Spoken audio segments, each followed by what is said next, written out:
Hello friends and welcome back to History Roadshow. As the year draws to a close, I thought it would be the perfect time to look back at some of the stories and moments that made 2024 such an exciting year for our channel. From royal scandals to powerful figures who changed the course of history, it's been a journey filled with intrigue, drama and discovery. This year we've explored tales from the Tudors, uncovered secrets from the Wars of the Roses and even brought some of history's most fascinating characters to life.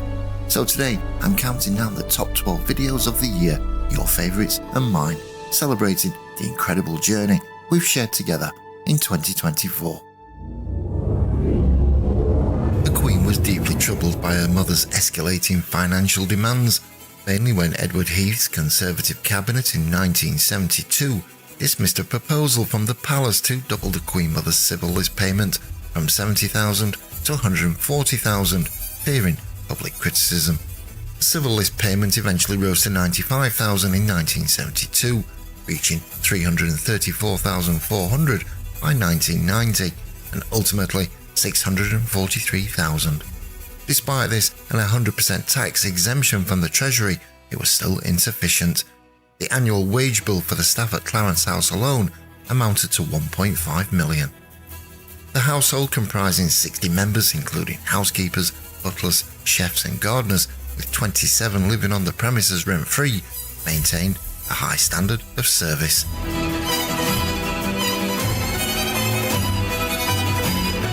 The Queen Mother's dinner parties were renowned for their luxury, featuring exquisite dishes and many fine drinks. She particularly favoured Dubonnet and gin, her preferred choice, along with pink champagne, and she also indulged in vintage Krug champagne, which cost £300 per bottle. Elizabeth's popularity among the people and her connections to the Yorkist lineage were invaluable assets to Henry VII, who was keen on consolidating his power and establishing the legitimacy of the Tudor succession.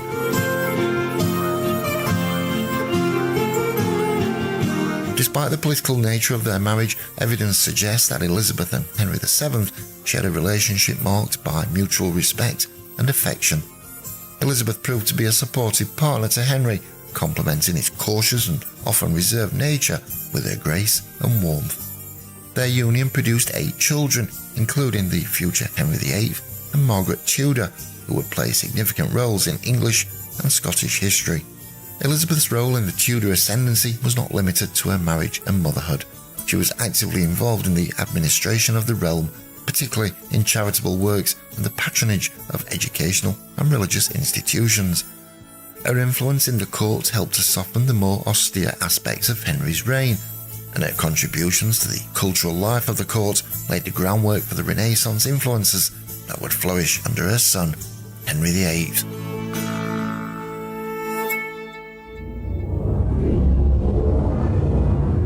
So what secrets did Louisa's life hold, so potent that they warranted such an extensive concealment?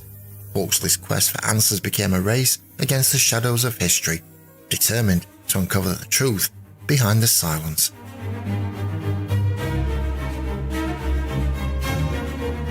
Meanwhile, the backdrop to this modern-day mystery was the stark contrast between Princess Louisa's vibrant character and her mother's cold indifference. Queen Victoria, known for her strict demeanour and lack of maternal warmth, had distanced herself from her children. Louise, the overlooked child, grew under the weight of neglect, her vibrant spirit clashing with the rigid expectations of royal etiquette. This clash marked her as the family rebel, a label that haunts her throughout her life. The Tudor court was a theatre of power where every gesture, word and alliance was scrutinised for its political implications. Mary Sidney stepped into this arena as the wife of Sir Henry Sidney, a man whose loyalty to the crown was as renowned as his wife's lineage was controversial. Their marriage, a union of love and strategic alignment, offered Mary a stage to wield her influence. Elizabeth's accession to the throne in 1558 heralded a new era for England and Mary. Her brother Robert Dudley's close relationship with the Queen elevated the Dudley family's status, placing Mary in unprecedented access and influence.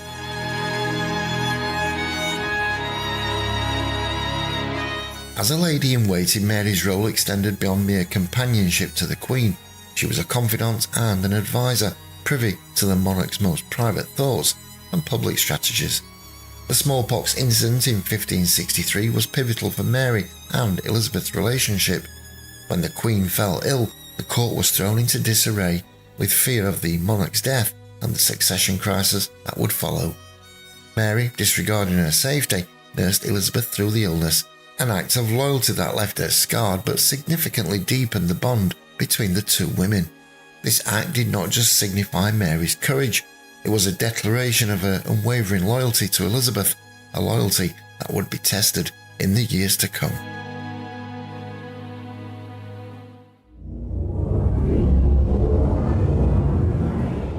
She was educated at a convent where she acquired the polish of a young fashion lady, skills that would later prove invaluable. Upon moving to Paris, Jeanne's charm and wit caught the eye of high society. Her relationship with Jean de Barry, a well-connected courtier, transformed her fortunes. Jean saw potential in her and introduced her to his gambling establishment, frequented by the nobility. Here, her path would first cross with the aristocracy, setting the stage for her eventual entrance to the court of Versailles.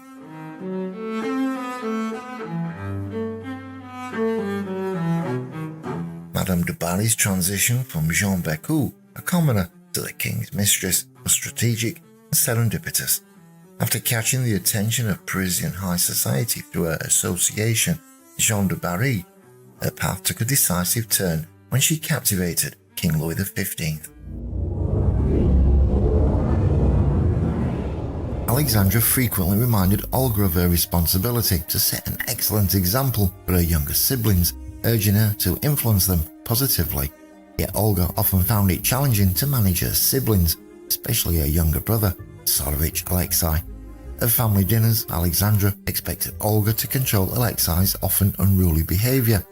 Grand Duke Konstantin Konstantinovich observed that such expectations were unreasonable, as Olga struggled to handle Alexei's antics.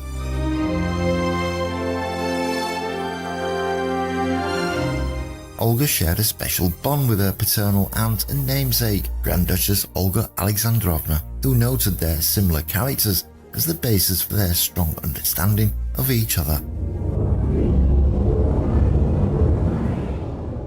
As a widow at 51, she found it impossible to relinquish her influence, even as history shifted focus to her 25-year-old daughter, now Queen Elizabeth II.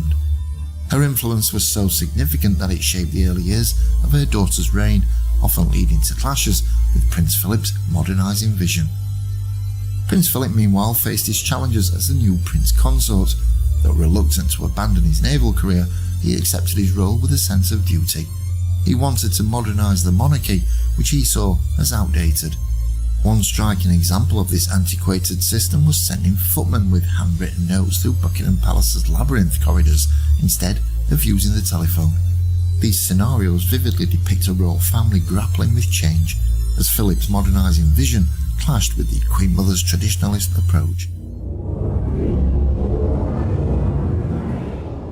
Princess Marina, born on December 13, 1906 in Athens, Greece, her father was the son of King George I and Queen Olga of Greece, while her mother was the daughter of Grand Duke Vladimir Alexandrovich and Grand Duchess Maria Pavlovna of Russia.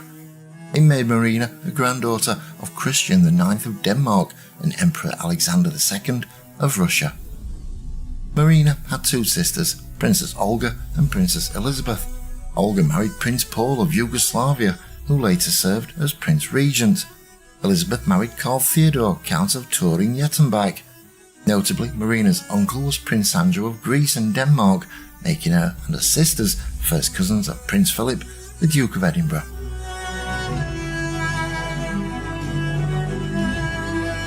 Marina spent her early years at Taitoi Palace in Greece, where she was raised in a devout and religious household, heavily influenced by her grandmother, Queen Olga. The family often travelled outside Greece, and Marina's first visit to Britain was in 1910 at the age of 3, following the death of her godfather, King Edward VII. During this visit she met her other godmother, Queen Mary, who showed Marina and her sisters much affection. When Marina was 11, her life changed dramatically. The Greek royal family was forced into exile after the monarchy was overthrown. They moved to Paris, and Marina spent much of her time then with the extended family across Europe.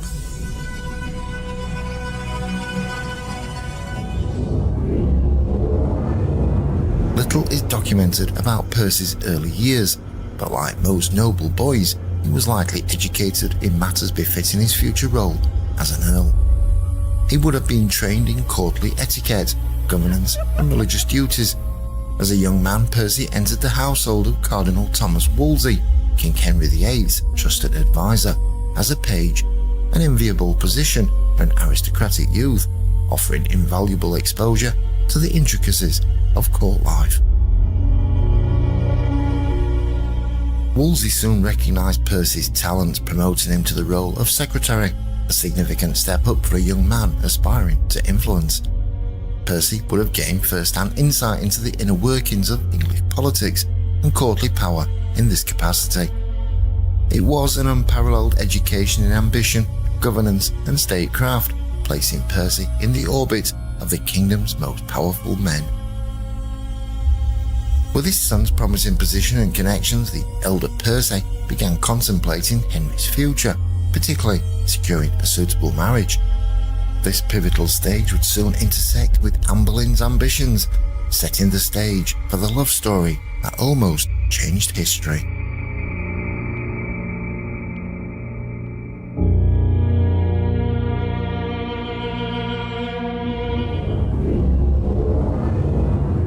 Intriguing aspect of Henry VIII's early affairs is that, contrary to the typical pursuit of young maidens, the teenage king seemed drawn to older, experienced women. This might explain his fascination with Anne Stafford, who was 8 years his senior and on her second marriage when their rumoured affair began.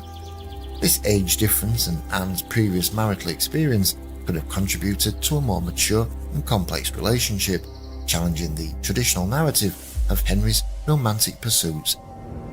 Yet, despite this exciting insight into Henry's preferences, the details of his entanglement with Anne still need to be discovered. We don't know precisely when or how the affair began, but the aftermath is well documented and it was nothing short of explosive. Word spread quickly through the court. Tensions reached a boiling point. Queen Catherine of Aragon was understandably devastated by her husband's infidelity, especially since Anne was one of her ladies-in-waiting. However, the most furious reaction came from Anne's brother, Edward Stafford, Duke of Buckingham. Furious at the disgrace brought upon his sister and their noble family, Edward felt the affair tarnished their reputation. The Stafford family, second only to the royal family in wealth and status, prided themselves on prestige. Edward, who believed himself to be the rightful heir to the throne through his Yorkist bloodline, saw this as an insult to his family's honour and even more proof that Henry was a usurper. Margaret's son, Henry Pole, was executed and she was interrogated by William Fitzwilliam, the Earl of Southampton. Despite relentless questioning, Margaret's defiance impressed even her enemies.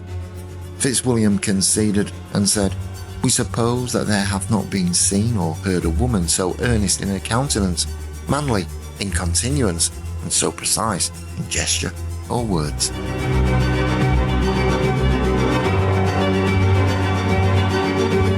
Yet Margaret's steadfastness couldn't save her. In late 1539 she was imprisoned in the Tower, detained for aiding her sons and supposedly plotting a marriage between Reginald and Princess Mary to restore papal authority. The charges were primarily fabricated, but Henry's fury had no room for pardon.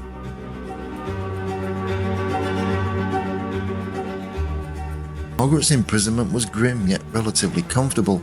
The king paid for her food and that of her young grandson Henry was jailed alongside her.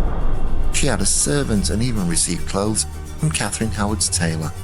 Still, her royal lineage and unwavering loyalty to Catholicism made her fate tragically inevitable.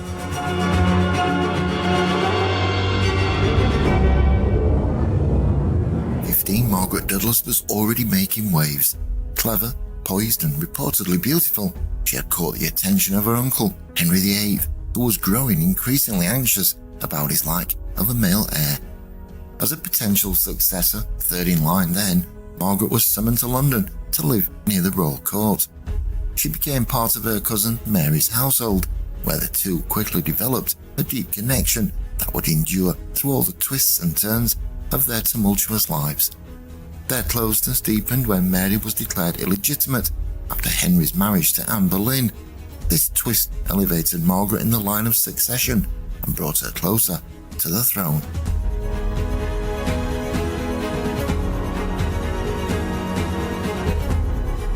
With her newfound prominence came both perks and strings. Margaret was adorned with fine clothes, servants, and a high-profile position as one of Anne Boleyn's ladies-in-waiting.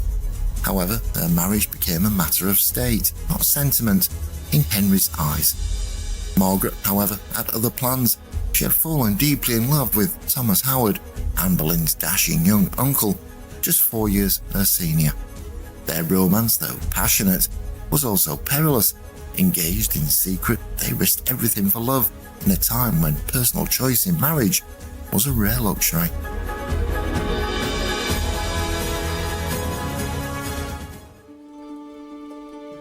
And that brings us to the end of our Year in Review 2024. What an incredible journey it's been, revisiting these top 12 moments and stories that have captured our imagination this year. Whether we were exploring the triumphs and tragedies of the Tudors, uncovering the secrets of historical figures, or diving into the lesser-known corners of history, your support and enthusiasm have made it all worthwhile.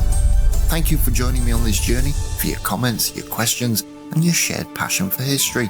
As we look forward to 2025, I can't wait to bring you even more stories that inspire, intrigue, and connect us to our past. Until then, take care and remember, history is never far away. It's all around us, waiting to be rediscovered.